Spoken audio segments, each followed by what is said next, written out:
अस्सलाम वालेकुम, welcome to 94 sports. This is me Saba Pasha. हम बात करेंगे चैंपियंस ट्रॉफी के हवाले से, पाकिस्तान वर्सेस ऑस्ट्रेलिया मैचेस के हवाले से और ये सीरीज के हवाले से, जिस पे हम डिस्कशन करेंगे। हमें अभी ज्वाइन किया है sports analyst, senior sports journalist Irfan साहब ने। सबसे पहले आपको बहुत बहुत शुक्रिया आपका, आपने हमें ज्वाइन किया।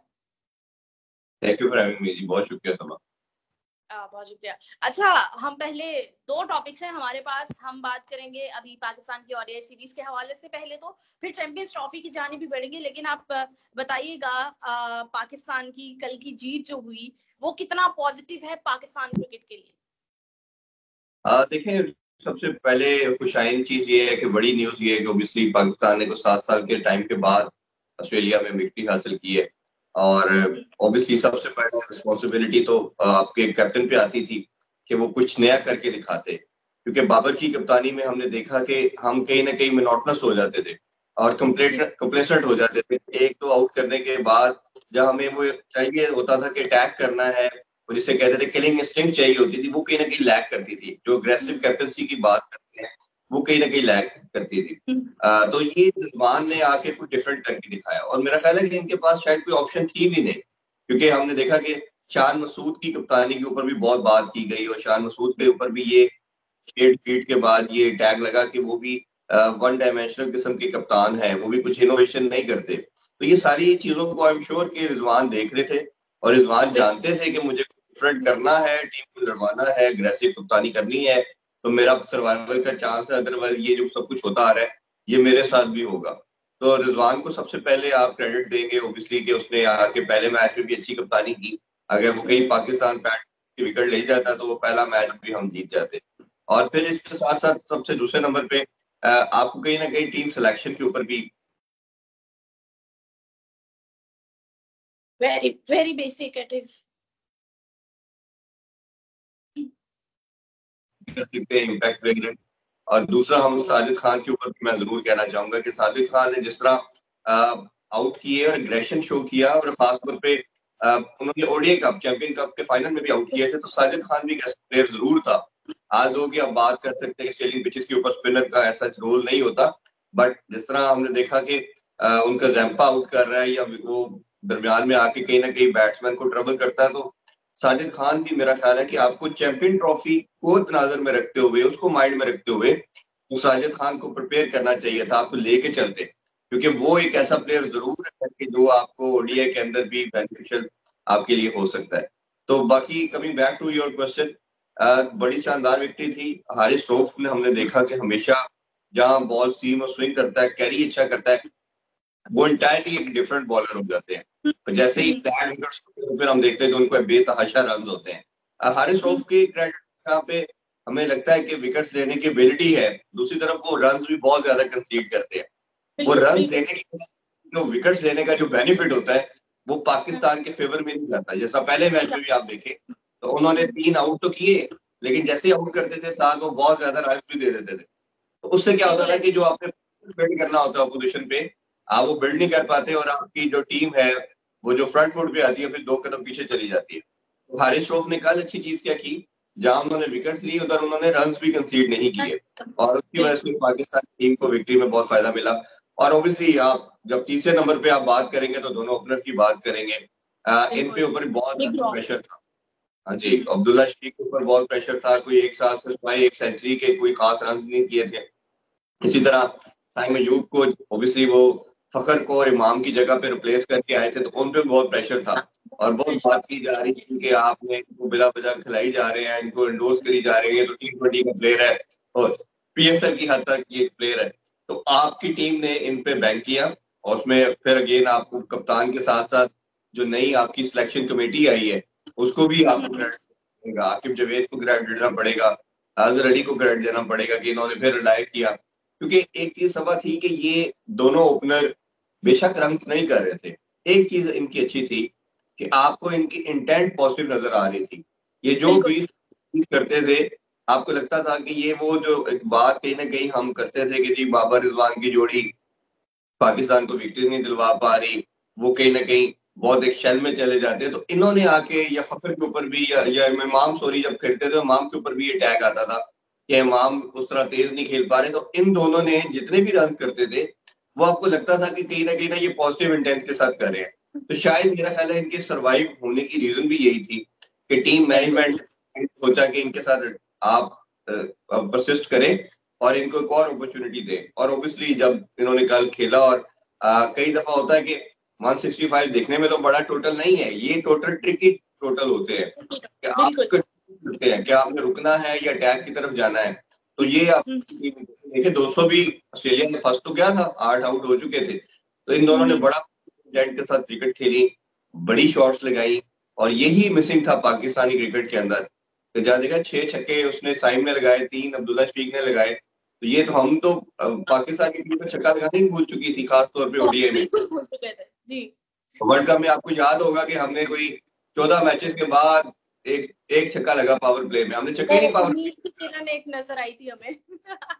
हाँ, तो वो एक अब्दुल्ला शफीक ने एक छक्का लगाया, तो जी बड़ी शुक्र का सांस लिया हमने कि हमने भी शायद छक्का लगा लिया। तो ये अब मॉडर्न डे क्रिकेट इवॉल्व होगी है, चेंज होगी है, आपने उसकी रिक्वायरमेंट को मीट करना है।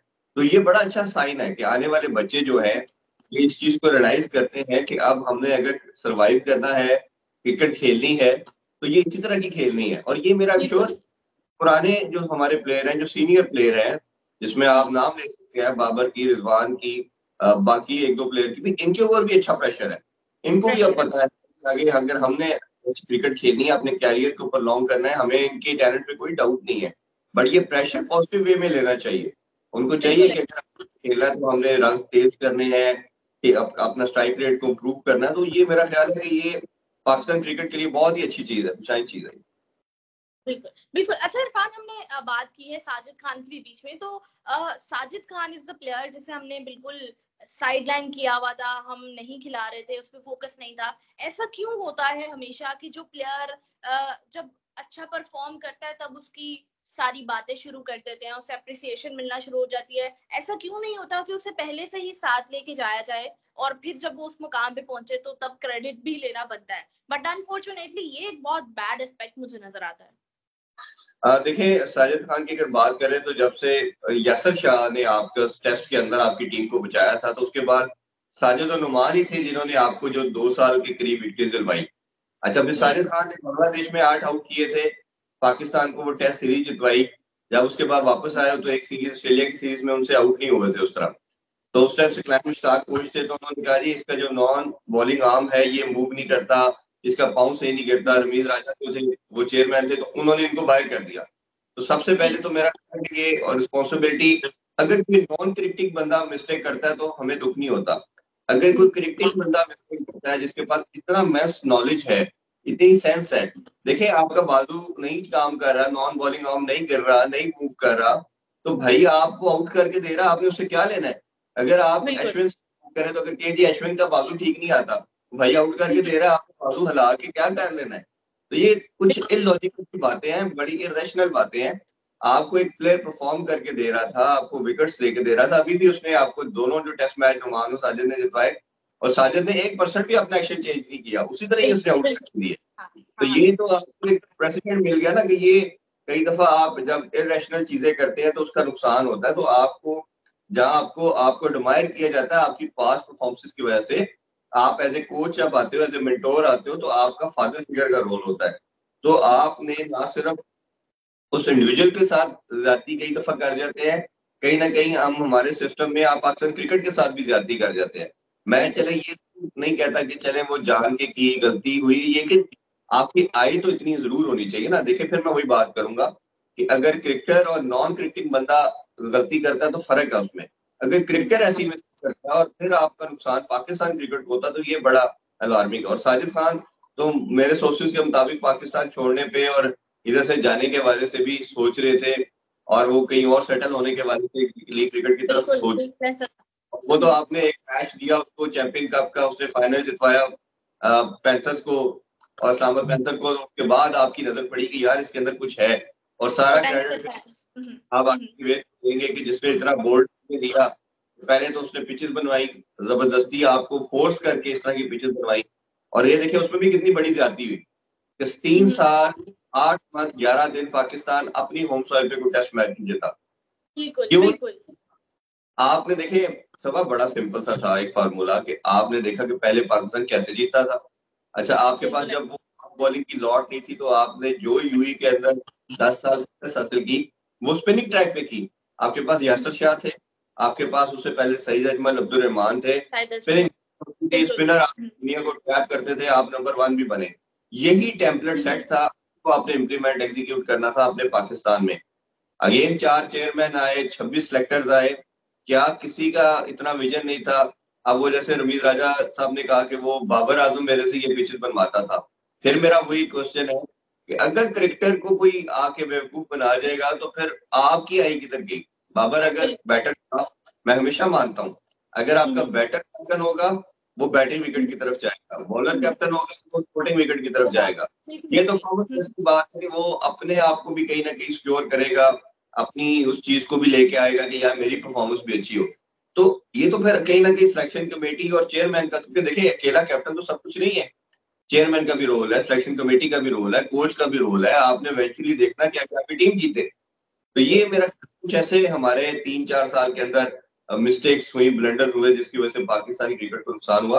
और अब ये एक गोल्डन अपॉर्चुनिटी है, ये जो 2 विक्ट्रीज पाकिस्तान को मिली है एक टेस्ट के अंदर, टेस्ट सीरीज का जीतना, और ये जो सेकंड ओडीआई आपने जीता, ये एक दोबारा से आपको होप मिली है पाकिस्तान क्रिकेट के अंदर, क्योंकि पाकिस्तानी क्रिकेट खेल में चली गई थी जिसमें आपके साथ वो कुछ हुआ जो पास्ट में कभी नहीं हुआ। आप यूएसए से हारे हैं, आप आयरलैंड से T20 हारे हैं, ओडीआई में अफगानिस्तान से आप हारे हैं, व्हाइट वॉश आप बांग्लादेश से हो गए। तो ये सिमत आपको डायरेक्शन बता रही थी कि पाकिस्तानी क्रिकेट खत्म हो रही है, और खत्म होने की रीजन ये होती है कि आपके फैंस आपकी क्रिकेट से दूर हो जाते हैं। तो ये दोबारा विकेट ने आपको लाइव किया है, एक दोबारा होप आई है। अब इधर से आपको आगे बढ़ना है। आई एम श्योर रिजवान को चाहिए पूरा जोर लगाए, जो ऑस्ट्रेलियन ने अपनी एक, वो क्या करते हैं ग्राउंड के अलावा वो मेंटली गेम भी खेलते हैं। उन्होंने 5 प्लेयरों को पहले टेस्ट दे दिया था, उन्होंने कहा ये बच्चे हैं, ये मैच जीत ही नहीं सकते। तो अब उनको खानी पड़ी, मुंह की खानी पड़ी, पाकिस्तान जीत गया। तो पाकिस्तान को इधर से और अग्रेसिव आना पड़ेगा, तीसरा मैच जीत के सीरीज अपने नाम करे, उनको मैसेज दें कि भाई ये देखें आप, हमने आपको आपके घर में हराया है। तो फिर उसके बाद मोमेंटम को कंटिन्यू करें, और मेरा ख्याल है ये पाकिस्तान क्रिकेट के लिए बिल्कुल एक नया दौर, नया बाब है जो होने जा रहा है। और बिल्कुल ऑटोमेटिकली टीम कॉन्फिडेंट हो जाएगी, आगे एक बड़ा इवेंट आ रहा है कमिंग टू चैंपियंस ट्रॉफी, जिसके लिए अभी बहुत सी चीजें फाइनलाइज नहीं हो पा रही हैं। मैं इस पे भी डिस्कस करना चाह रही हूँ। कल चेयरमैन साहब को हमें परसों खबरें मिलना शुरू हुई भारतीय मीडिया की जानिब से कि इंडिया की टीम पाकिस्तान आके नहीं खेलेगी, हाइब्रिड मॉडल होगा, मैचेस यूएई और दुबई में करवाए जाएंगे। ठीक है, ये डिस्कशन सामने है, जिसके बाद कल चेयरमैन ने इस बात को रद्द कर दिया कि ऐसा बिल्कुल नहीं है, कोई भी ऑफिशियल नोटिस नहीं आया। लेकिन अगेन कल भारतीय सहाफी की जानिब से ये बात हाईलाइट कर दी गई है कि हमने मैसेज मीडिया के थ्रू ही पहुंचाना था। इस बारे में आप क्या कहेंगे? ये जो अब डिबेट शुरू हो गई है, क्या ये एक पॉजिटिव एस्पेक्ट की तरफ आएगी या फिर वही हाइब्रिड मॉडल के साथ पाकिस्तान को चलना पड़ेगा? समझ, जितना मैं 6-7 साल से जर्नलिज्म कर रहा हूँ स्पोर्ट्स का, भारत करता ही ऐसे है। वो पहले न्यूज को मीडिया के थ्रू फ्लोट करके देखता है, इस पे रिएक्शन क्या आता है, पाकिस्तान और इंटरनेशनल मीडिया क्या कहता है, वो फिर उसकी पल्स को चेक करते हैं, उस पल्स को चेक करते हुए फिर उसके मुताबिक वो अपने डिसीजन को देखते हैं।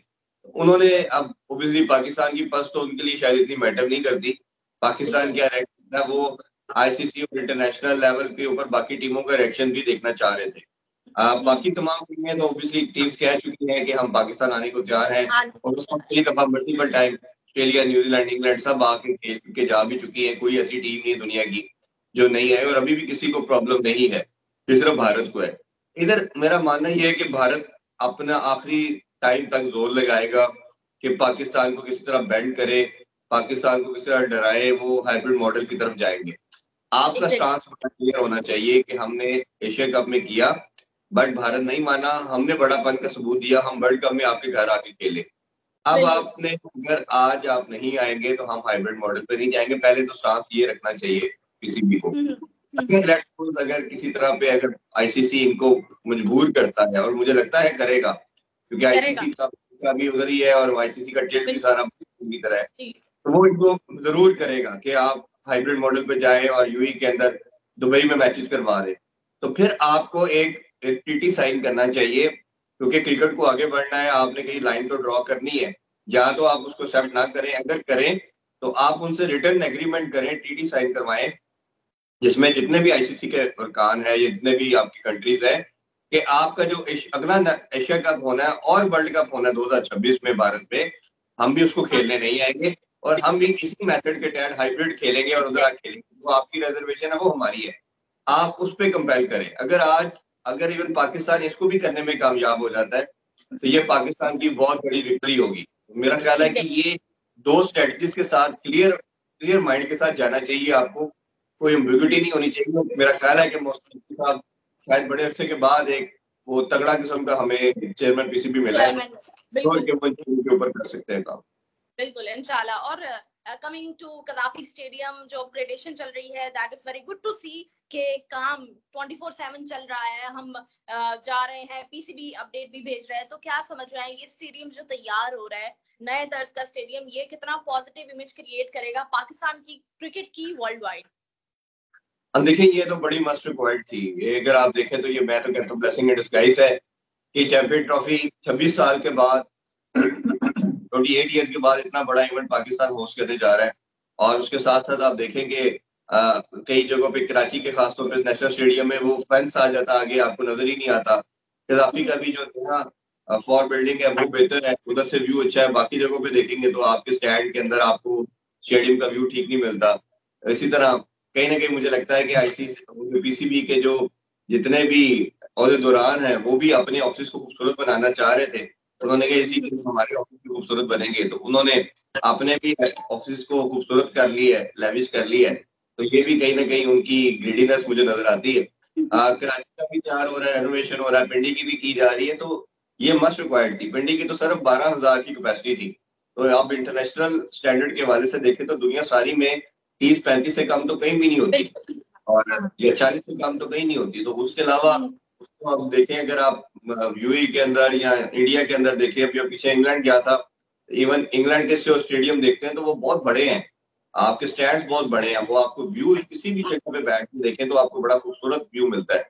इवन वर्ल्ड कप के दौरान जो अमेरिका ने भी मेक शिफ्ट अरेंजमेंट ही की है, लेकिन उनके भी जो स्टैंड थे वो आपको व्यू के पॉइंट ऑफ व्यू से बड़े खूबसूरत थे। आप उनकी पिचेस पे तो जरूर एतराज कर सकते हैं कि पिचेस बड़ी फारग थी, वो आपकी बिल्कुल भी नॉन किस्म की पिचेस थी, बट जो व्यू के पॉइंट ऑफ व्यू से देखेंगे, हालांकि वो सारा स्ट्रक्चर आर्टिफिशियल था, वुड का था, लेकिन वो ऐसा था, लेकिन आपको जो दिखने के लिहाज से, व्यू के लिहाज से वो बड़ा खूबसूरत था। तो ये मेरा ख्याल है क्रिकेटिंग नेशन है, और हमारे लिए तो ये we are one sport nation, और तो कोई स्पोर्ट रही नहीं पाकिस्तान में, तो उसके लिहाज से बहुत जरूरी था कि ये तमाम आप अरेंजमेंट करें। तो ये जिस तरह 14 कोई अरब करीब बात की जा रही है, 14 अरब के करीब आपने अमाउंट लगा दी। मेरा ख्याल है ये क्रिकेट के पैसे थे, क्रिकेट पे लगाए हैं, इसमें कोई किसी को इतराज नहीं है। बड़ा तो आगे एक आपका डोर ओपन होगा, ये चैंपियन ट्रॉफी इंशाल्लाह अगर पाकिस्तान में होती तो उसके अलावा फिर आपको वर्ल्ड कप की होस्टिंग भी मिल सकती है, और ये डिफरेंट टीम तो आई नहीं पाकिस्तान टीम, तो इस लिहाज से पीएसएल है उसकी राइट आफ्टर इट, पीएसएल है, आप उसको जरा और लार्जर स्केल पे करें, अच्छे प्लेयर को लेके आए, उनको इंडक्ट करें, तो मेरा ख्याल है पाकिस्तान क्रिकेट के लिए बहुत कुछ है। बिल्कुल, बहुत पॉजिटिव चीजें हो सकती है। बहुत शुक्रिया इरफान, आपने हमें अपना टाइम दिया, और हम दोबारा आपको तंग करेंगे क्रिकेट पे डिस्कशन के लिए, डिबेट के लिए। Thank you so much.